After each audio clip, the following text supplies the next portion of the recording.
I think sending the text about someone to the person if you're being mean about the person, but if you're being nice, then that's totally fine. And so it would be liking the crush made 6 weeks ago. That makes me feel sick, actually, just the idea of it. I think maybe a tie. My stomach always growls quite often during recordings, and so I've had to just get used to that and own up to it. And so I'm not embarrassed by it anymore, even though I'm aware of it. Hiccuping, I also don't think that's that embarrassing, but I once had a massage from someone who was hiccuping throughout, and that was very, very unrelaxing. I think the worst possible would be farting. I mean, that would be the worst.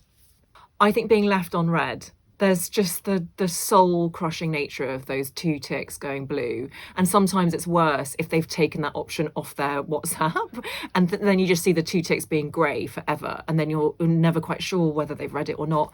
Whereas if someone is typing and then stops, actually they could be trying to express, how much they love you, how much they're into you, and then they just can't reach the poetic heights.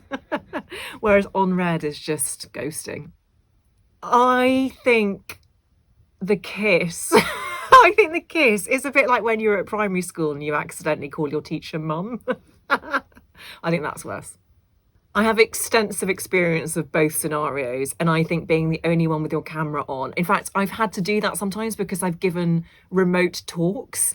And when you're doing that, quite often the audience has their cameras off and you feel like a weird cult leader because you're just talking to yourself and it's really disarming. Whereas being on mute, that happens all the time and I just have to get over it. I was born in 1978. There's only so much I can learn. Realising you have spinach in your teeth, because there are always ways that you can style out forgetting someone's name. But you can't style out a big green vegetable between your molars.